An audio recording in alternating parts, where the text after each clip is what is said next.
Danielle Salzman, Solzy at the movies. Megan, it is so great to see you again. Good to see you. Let's just catch up for 5 minutes.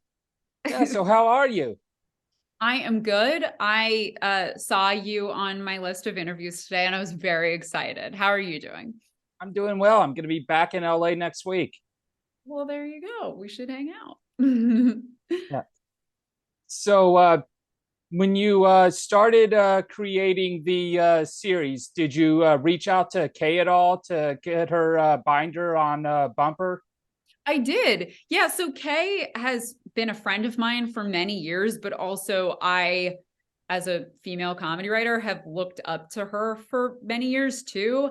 And when I first got attached to this show, I reached out and just was like, I want to do honor to the characters that you have created. And if you have any input or concerns or anything, let me know. And she was really excited by that. So I am very excited for her to see the show. I hope it did do honor to it.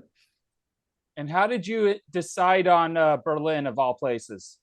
So Berlin was sort of backed into Elizabeth Banks and Max Handelman. It was their idea on a very basic level to do a spin-off of Pitch Perfect that was maybe a little off the beaten path. And they had been toying with the idea of, first of all, centering it on Bumper, but then also the movies have a Germany connection. There's a German a cappella group. Flula is, of course, German and is a German singer. But then also Germany in real life is obsessed with a cappella. It's like the country besides America that I think has the highest interest in a cappella. So it kind of just, there were these pieces that all seemed to fit. And then it was my project to make it into a cohesive story. And you're stepping into showrunner position after previously writing for The Good Place and Parks and Recreation, among others. How did those series prepare you for the role? That is a great question. And I have to give my former boss and mentor, Mike Schur, so much credit. He's not just an incredible writer and manager, but I really think he's a great teacher. So it was important to him as I, worked on Parks and Rec and The Good Place, two shows that he show ran, to prepare, some of his writers for this kind of responsibility. So at The Good Place, I was given the opportunity to help run the room when he was busy, to get some of the practice I needed for these skills to become a showrunner. So I felt very well trained before I did this. And what were the challenges of running a show during a pandemic?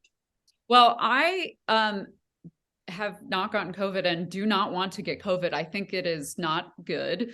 And so I was obsessed with COVID safety. I think that both a challenge and then an asset in some ways is that my entire writer's room was over Zoom. And the thing you lose from that is you're not like goofing around quite as much. But what you gain is that we were incredibly efficient. Three of our writers lived in New York. They didn't have to move here, they could Zoom. But then our set, when we were shooting in Berlin, COVID safety was super important, tested all the time. And then also Germany took COVID very seriously while we were there, which I appreciated.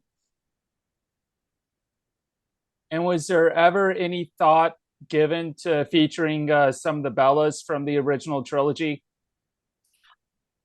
From the onset of this show, we never were going to feature the Bellas. It was something that Elizabeth and Max felt strongly should be saved for the movies, but also I was really excited to be able to dig into the characters of Bumper and Peter and then these new characters without too much of the Pitch Perfect lore hanging over our heads. I think if we were to get a season two, there'd probably be more Pitch Perfect references and characters who might come in. But I think for season one, I just wanted to establish it as its own thing. All right. Thank you so much. And hopefully I'll see you again soon. Yeah, it was so good to see you.